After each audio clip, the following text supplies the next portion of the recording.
¿Qué tal? Muy buenas noches. Qué gusto saludarle y acompañarle en este espacio informativo. Soy su amigo Gustavo Sarmiento y ya es viernes. Y aquí estamos listos para llevarles el pulso de la información más importante de las últimas horas. Quédese con nosotros. Iniciamos. Y aquí en Contrapeso Noticias, hoy, 15 de mayo, conmemoramos el Día del Maestro. Una fecha para honrar a quienes con paciencia infinita y profunda vocación enciende la chispa del conocimiento en las aulas. Ser docente va más allá de transmitir datos. Implica descubrir talentos, sostener sueños y guiar con el ejemplo. Detrás de cada profesional, de cada ciudadano consciente y de cada líder del mañana, hay un maestro que dejó una huella imborrable. A todas y todos los educadores que día a día transforman vidas y construyen el futuro de nuestra sociedad, muchas felicidades y gracias por su invaluable labor. Vámonos con las noticias nacionales y nos vamos al estado de Quintana Roo, donde la gobernadora Mara Lezama, acompañada de la presidenta municipal de Benito Juárez, Ana Pati Peralta, inauguró la tercera edición del Encuentro Cultural 2026 en el Teatro de la Ciudad, con la participación de 24 escuelas secundarias y más de 600 estudiantes en diversas disciplinas artísticas regionales. La mandataria estatal, junto con la presidenta honoraria del sistema DIF Quintana Roo, Verónica Lezama Espinosa, destacó que este encuentro contribuye al fortalecimiento de la cultura y las tradiciones, además de ser un espacio donde las y los jóvenes demuestran talento, creatividad y respeto por las raíces que engrandecen al Estado.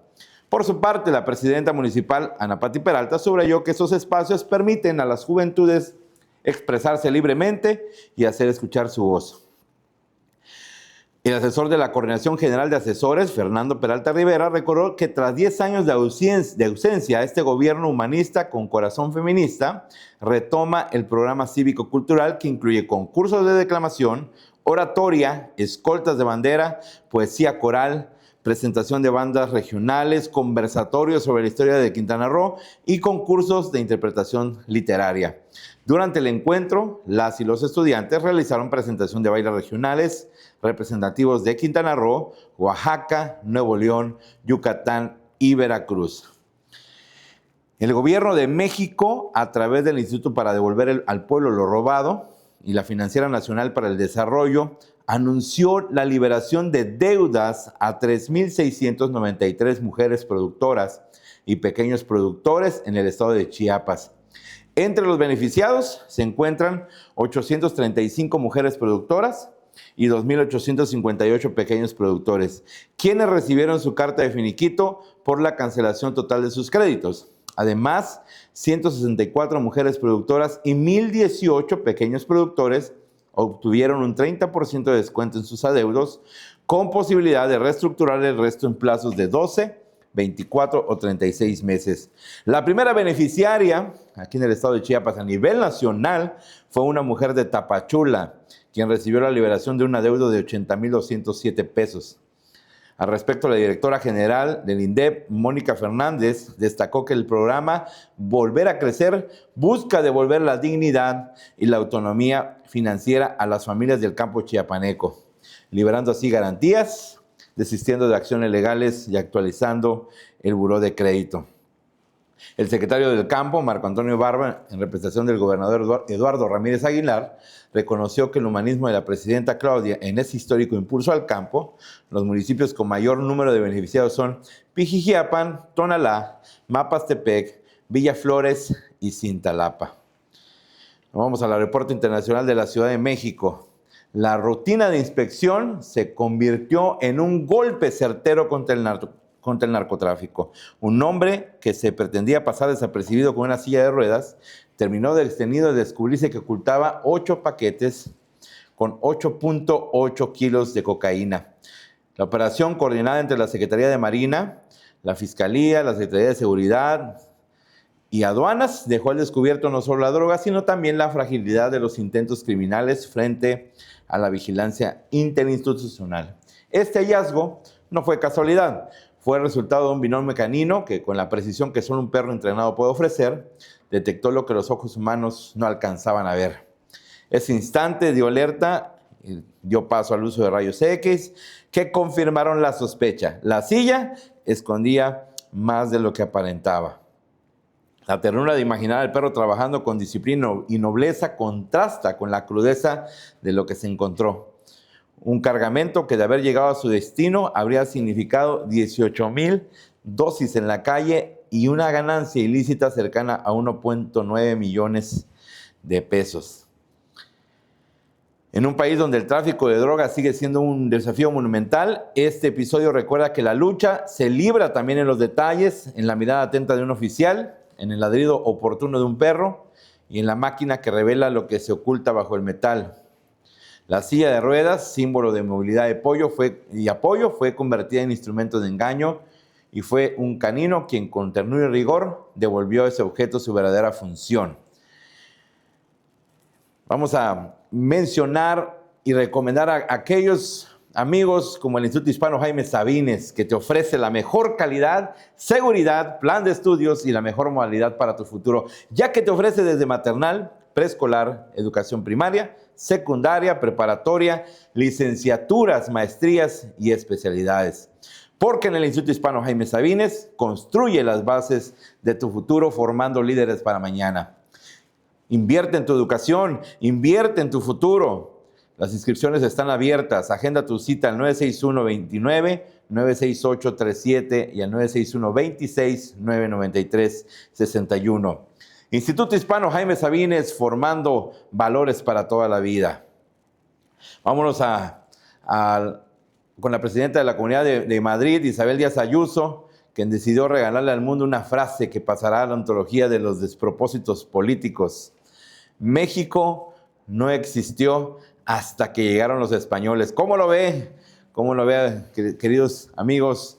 Con esta sentencia pronunciada en el Pleno de la Asamblea Regional, no solo retorció la historia, sino que la redujo a un chiste involuntario que exhibe más ignorancia que convicción. Porque decir que México no existía antes de la llegada de los conquistadores es borrar de un plumazo siglos de civilización indígena, de culturas que levantaron ciudades, desarrollaron sistemas de escritura, astronomía, arquitectura y cosmovisiones que aún hoy nos asombran.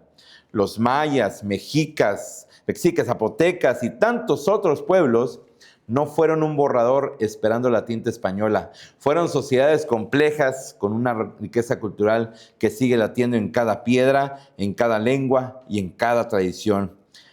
Ayuso, en su intento de defender su accidentado viaje a México, que terminó cancelando por el que llamó clima de boicot, recorrió a la caricatura histórica al mencionar un Zompantlí, ese muro de cráneos que los mexicas exigían como parte de sus rituales.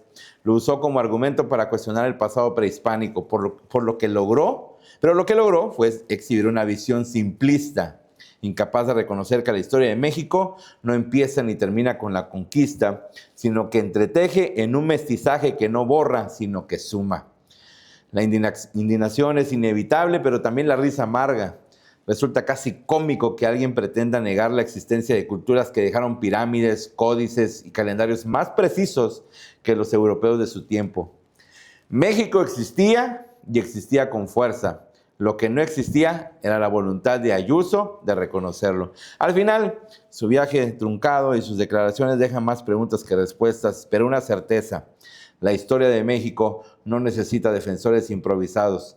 Basta con mirar sus raíces para entender que mucho antes de la llegada de los españoles ya había un país con identidad, con memoria y con una grandeza que no cabe en frases ligeras. Veamos este video. Mire, México no existió hasta que llegaron los españoles. Quiéranse un poco más.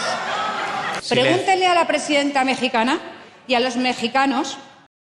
Gracias, señoría. Mire, México no existió hasta que llegaron los españoles. Quiéranse un poco más.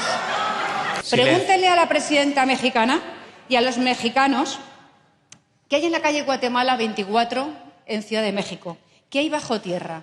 Pregúntenle cuál es el pasado de México antes de que nos uniéramos en mestizaje, que es lo que ha defendido mi gobierno, porque es la verdad y la historia de todos.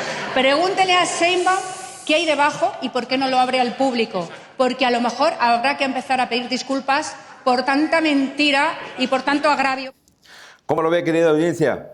Pero como siempre, su opinión es la más importante. Déjenos ahí en sus comentarios qué es lo que opina.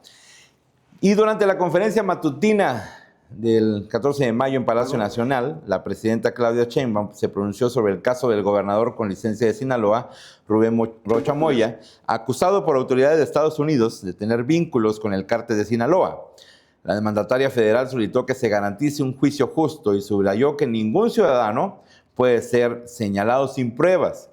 Sheinbaum explicó que frente a las versiones que circulan sobre las posibles decisiones que podría tomar su gobierno, se ha planteado un escenario limitado. Hay esta idea de que la presidenta tiene solamente 3 opciones en este momento, dijo la presidenta. La primera, que extradite con sentido de urgencia o detenga, y luego extradite con sentido de urgencia a 10 ciudadanos mexicanos que un juzgado, una oficina del Departamento de Justicia de Estados Unidos en el sur de Nueva York ha pedido que se detenga. La segunda, encarcelarlos en México. Y la tercera, no hacer nada.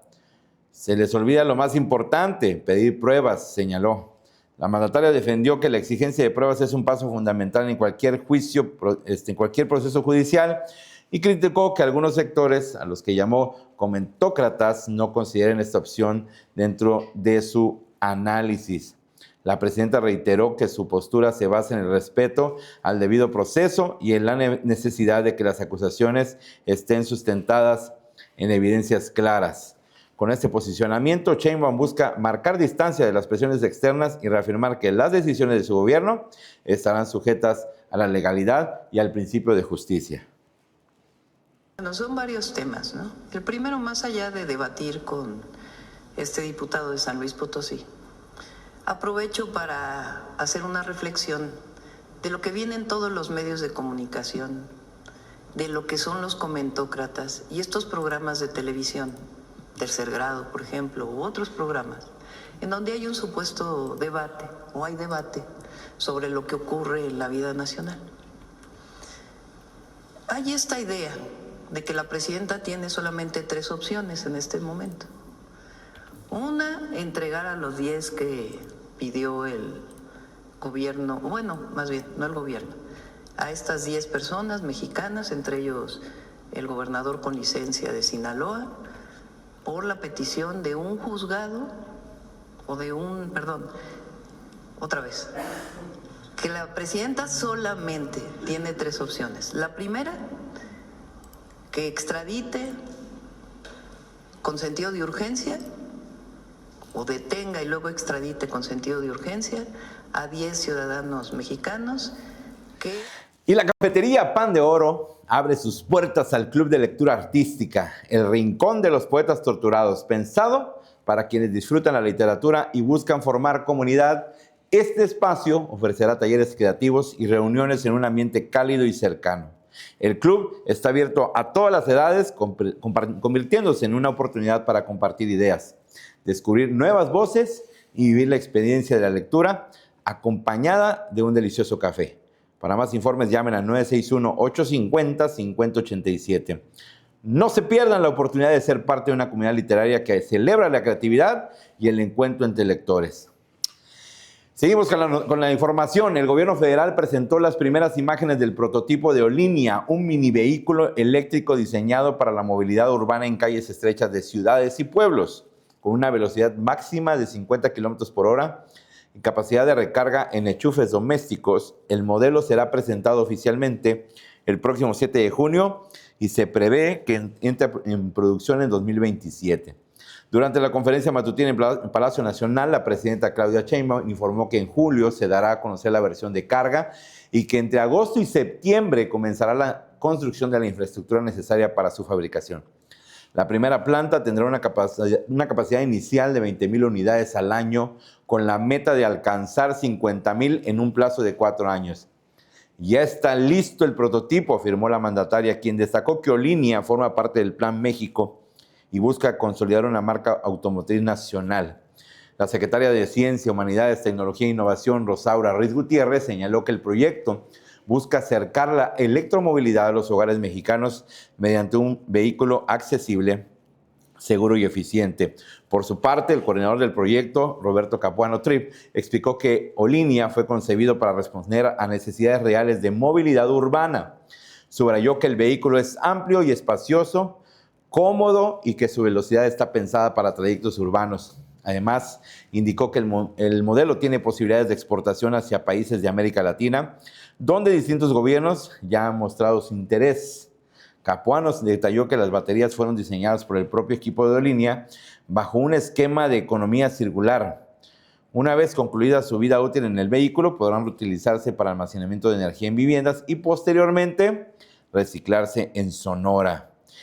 Y saludamos con mucho gusto a las estaciones de radio que nos retransmiten.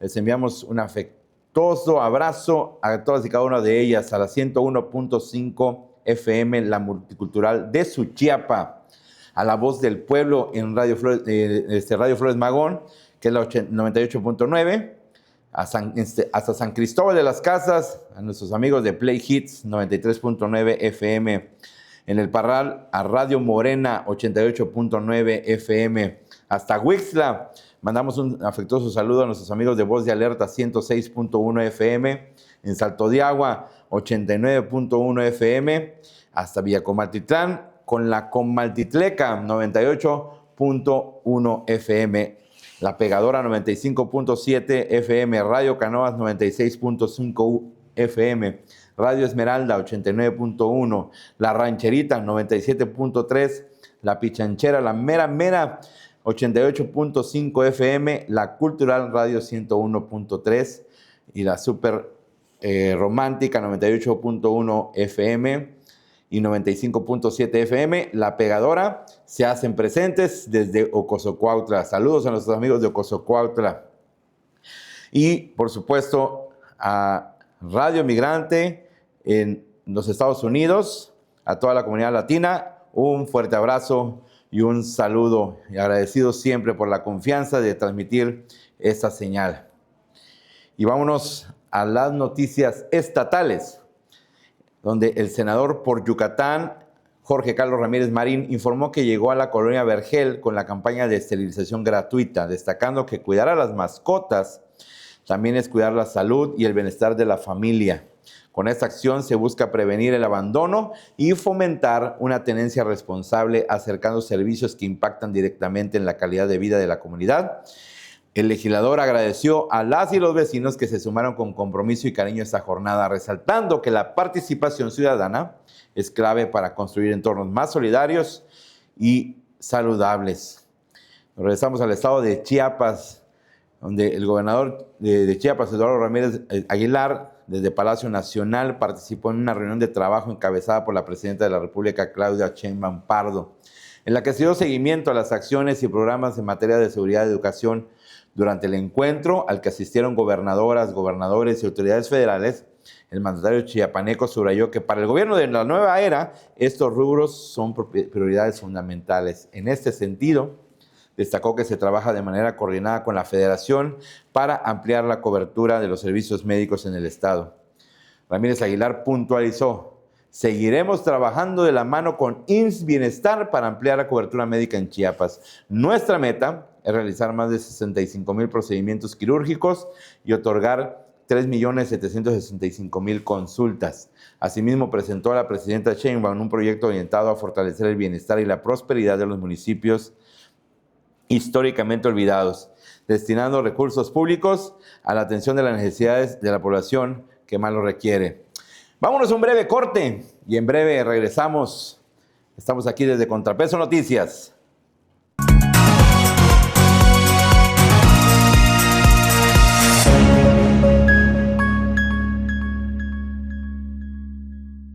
Invierte en tu futuro. Terrenos en venta con el clima rápido a las... Y regresamos con información muy importante. Y esto es para quienes buscan expandir su presencia aquí en la capital de Tuxtla Gutiérrez. Presentamos una oportunidad inmobiliaria imperdible. Disponemos de 3 locales comerciales situados entre la 15 y 16 Poniente Sur. Una de las zonas con mayor dinamismo económico en Tuxtla Gutiérrez, ya sea para oficinas, servicios o comercio minorista. Estas 3 opciones ofrecen la infraestructura y el punto de acceso que tu empresa necesita para conectar con sus clientes. Renta hoy en una zona de alta plusvalía. No esperes más y comunícate para agendar una visita y conocer las medidas disponibles. Porque en Inmobiliaria Roca, más que inmuebles, son decisiones con valor. Y seguimos con información muy importante también aquí en el estado de Chiapas, donde el fiscal general del estado, Jorge Luis Llave Abarca, junto con la secretaria de Gobierno y Mediación, Dulce María Rodríguez Obando, encabezaron el inicio de la instalación de los comités ciudadanos de prevención de la violencia en Tuxtla Gutiérrez, comenzando con los comités de las Águilas y Terán, donde Llave Abarca subrayó que se mantendrá comunicación directa con las y los coordinadores de estos comités, atendiendo el llamado del gobernador Eduardo Ramírez para escuchar las necesidades de la población y prevenir conductas delictivas desde el núcleo familiar. En este marco se presentó a María Briceño Constantino Herrera como responsable del Comité en las Águilas y José Alfredo Jonapá Pérez en Terán, quienes destacaron la importancia de fortalecer la atención comunitaria y el compromiso ciudadano para mantener la paz en los hogares. Por su parte, Rodríguez Obando enfatizó que gobierno y ciudadanía deben caminar juntos para reducir índices de violencia, focalizando esfuerzos en temas como adicciones, violencia de género y familiar. Al evento asistieron a la fiscal de la mujer, Cintia Velázquez Sánchez, el fiscal del Distrito Metropolitano, Jesús Ernesto Molina Ramos, así como sus coordinadores de prevención y participación ciudadana. Y en gira de trabajo, el director de Supervisión Hidráulica, Alcantarillado y Saneamiento de la Comisión Estatal del Agua y Saneamiento, Francisco Arriola Cueto, realizó un recorrido de supervisión en la obra de agua potable que se ejecuta en el municipio de Comitán, con el objetivo de verificar los avances y el correcto desarrollo de los trabajos. Estas acciones permiten fortalecer la infraestructura hidráulica y garantizar que las obras se realicen de manera eficiente, asegurando beneficios directos para la población. Con ello, las CEAS reafirma su compromiso de continuar trabajando por mejores servicios de agua potable para las y los chiapanecos, contribuyendo a transformar la calidad de vida de las familias. La CONAFOR, presidida por el maestro Carlos Morales Vázquez, compartió un mensaje de gratitud y reflexión en el marco de la celebración del Día del Maestro. Con palabras sencillas pero profundas, destacó que hay docentes que dejan lecciones y otros que dejan huella para toda la vida. En su mensaje, subrayó la importancia de reconocer la vocación, paciencia y esfuerzo de quienes dedican su vida a formar generaciones enteras. Señaló también que la labor de los maestros trasciende las aulas, pues su compromiso y entrega se convierten en pilares para el desarrollo de la sociedad. La conmemoración de este día es también un recordatorio de que la educación es un acto de confianza y esperanza, y que detrás de cada estudiante hay un maestro que inspira, acompaña y guía con dedicación. Veamos este video del maestro Carlos. Felicitar a todas y a todos los maestros que entregan su tiempo, paciencia y vocación dentro de las aulas. Pocas profesiones tienen el poder de transformar la vida de personas como la docencia. Detrás de cada clase hay horas de preparación, evaluación, lectura, compromiso de quien busca enseñar. Regresar a las aulas a dar pláticas me ha traído grandes recuerdos de mi etapa de maestro en la UNACH. También me ha hecho recordar el empeño de mi padre y de mi esposa cuando preparaban sus clases. Y es que un maestro no solo transmite el conocimiento, muchas veces es el ejemplo que ayuda a cambiar el pensamiento y la vida de las personas. Las maestras y los maestros forman ciudadanos, despiertan sueños, dejan huellas en generaciones. Gracias por enseñar, orientar y ayudar a construir un mejor futuro. Y estás cordialmente invitado a unirte a nosotros cada domingo en punto de las 8 de la mañana en el primer servicio de la Iglesia Jesús es el Camino, y a las 5 de la tarde desde Mérida de Yucatán en su segundo servicio. Ambos van a ser retransmitidos en vivo por parte de nosotros, Contrapeso Noticias, en todas nuestras redes sociales, a través de Facebook, Instagram y YouTube. Acompáñanos desde la comunidad de tu hogar. No te lo pierdas. Todos son bienvenidos. Vamos a hacer un pequeño corte y regresamos. La ciudad.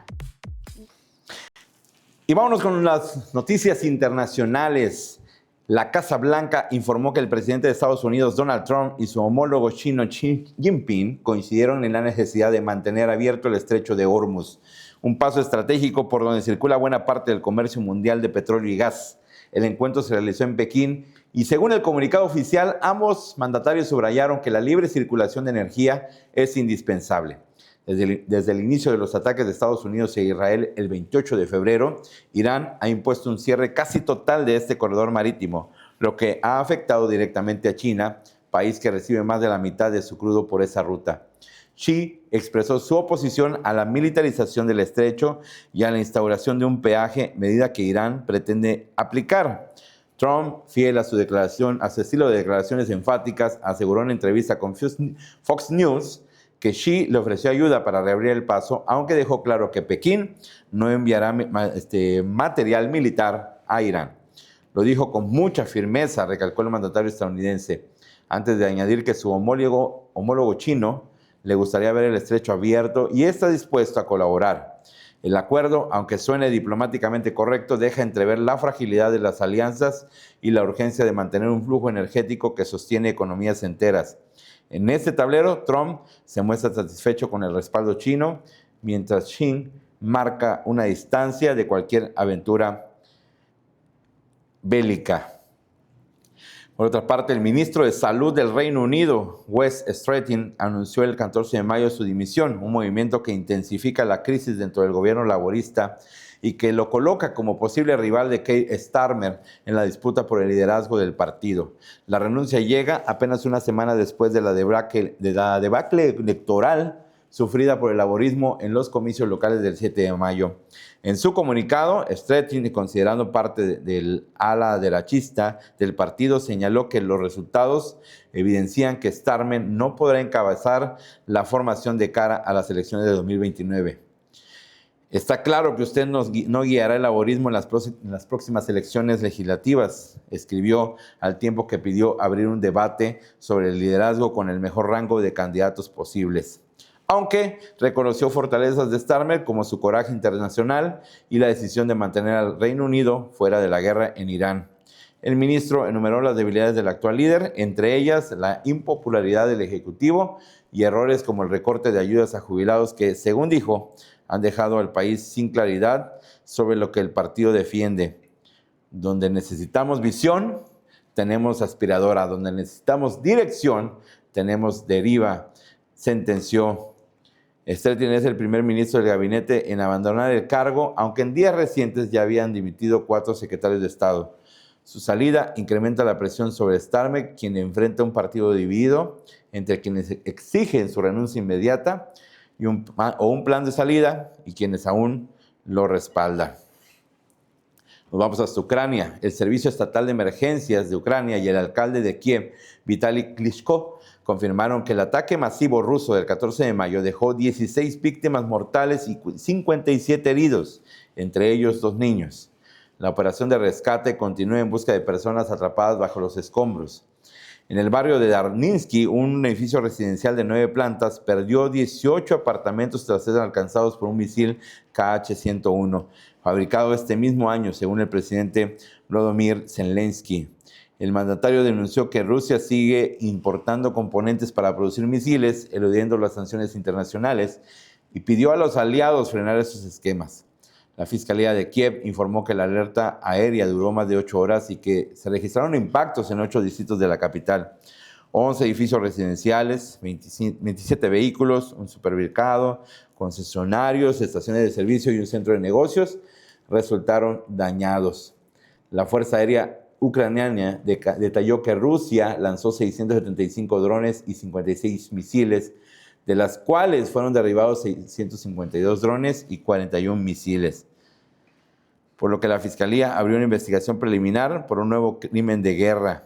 Zelensky señaló que en 2 días de ataque casi ininterrumpidos se usaron más de 1.500 drones y 56 misiles, con daños en 180 lugares de distintas regiones. El presidente de Cuba, Miguel Díaz-Canel, reconoció este miércoles que la situación energética en la isla sigue siendo tensa, tras agotarse el abastecimiento de petróleo proveniente de un buque ruso que arribó a finales de marzo. Según la Unión Eléctrica de Cuba, el déficit previsto para la jornada supera los 2.000 megavatios en horario de máxima demanda, lo que dejará sin electricidad al 61% del país durante el pico nocturno. El cargamento ruso permitió atenuar los apagones en abril, pero la llegada de un solo buque, cuando se requieren al menos 8 cada mes, apenas alivió la crisis.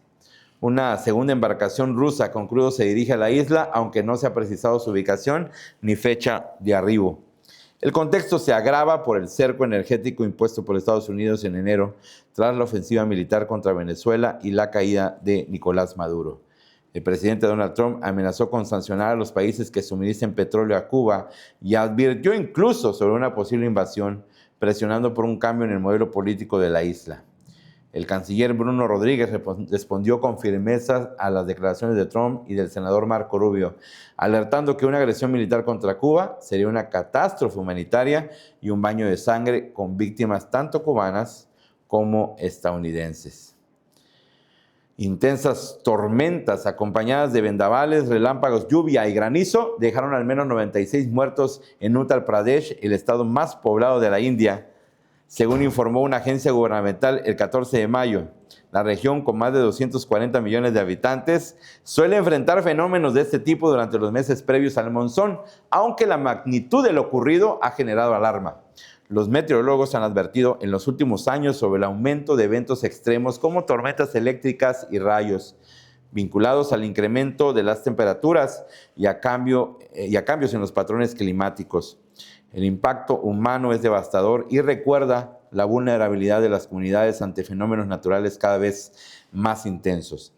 La cifra de víctimas refleja no solo la fuerza de la tormenta, sino también la urgencia de reforzar medidas de prevención y adaptación frente a un clima que se vuelve más impredecible. Por otro lado, el Papa León XIV visitó la Universidad de La Sapienza en Roma, donde lanzó un discurso que no se quedó en lo piadoso. Denunció la gran mentira de un sistema que reduce a las personas a números y que, según él, está provocando ansiedad y depresión entre los jóvenes. Con un tono firme, aunque sin perder la solemnidad, recordó que somos un deseo, no un algoritmo, en clara crítica a la lógica competitiva que domina la vida académica y social.